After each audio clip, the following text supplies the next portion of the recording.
प्रश्नकर्ता: प्रणाम आचार्य जी, मैं 23 साल का हूं और अभी मैं यूपीएससी में फॉरेस्ट सर्विसेज की परीक्षा की तैयारी कर रहा हूं। अभी मैं घर पर बैठा हूं और पापा से पैसे लेता हूं। आपको मैं 1.5 साल से सुन रहा हूं और जीवन में स्पष्टता आ रही है, सहजता आ रही है, जीवन सरल बन रहा है।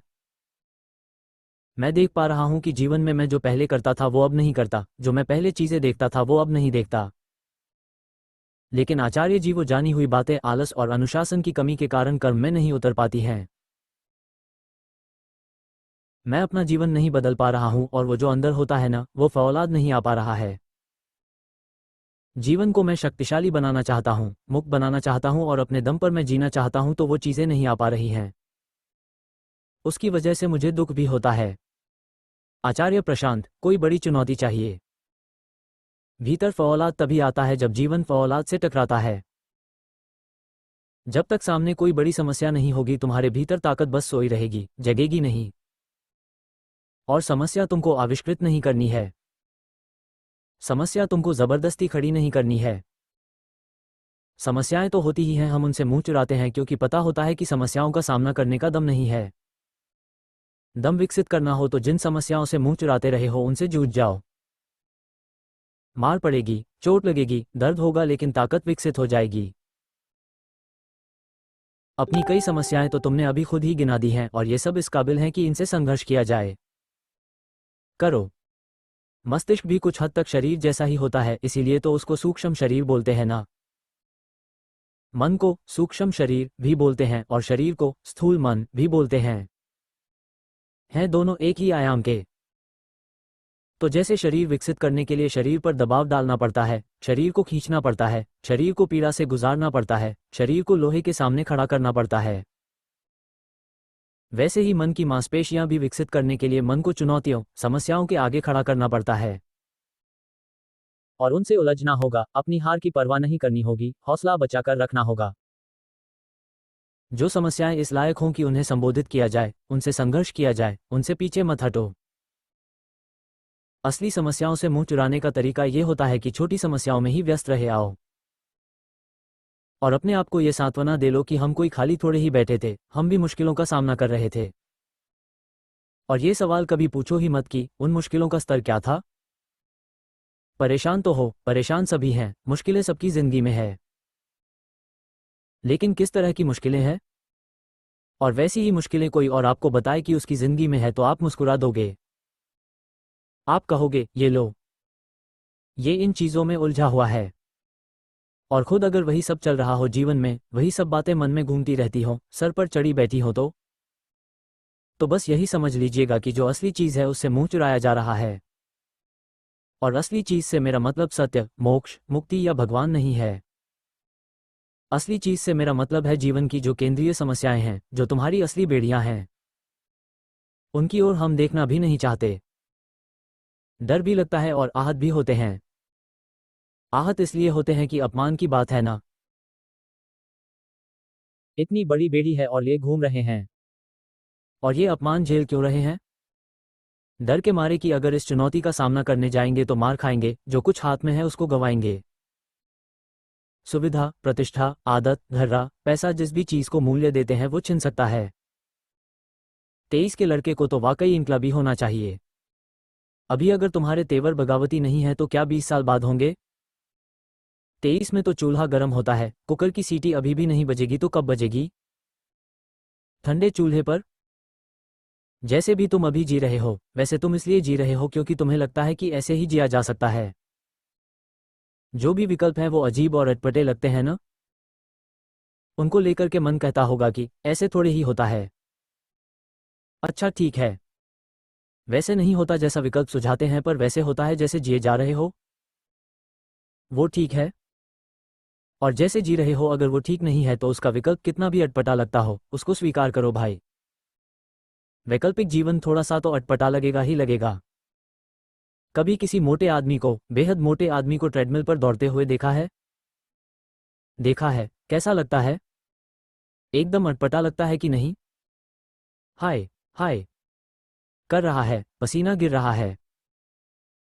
2 मिनट दौड़ता है, फिर स्पीड कम कर देता है, फिर 2 मिनट बाद रुककर पानी पीता है, फिर खुद को ही कुछ बहाना मारता है कि अरे लगता है जूते का फीता खुल गया, और फिर फीते को खोल करके फिर बांधता है। तो ये सब कुछ अटपटा तो लगता ही है, पर विकल्प है कोई इसके अलावा? ये अगर अटपटा है तो वो जैसा शरीर लेकर घूम रहा है वो अटपटा नहीं है।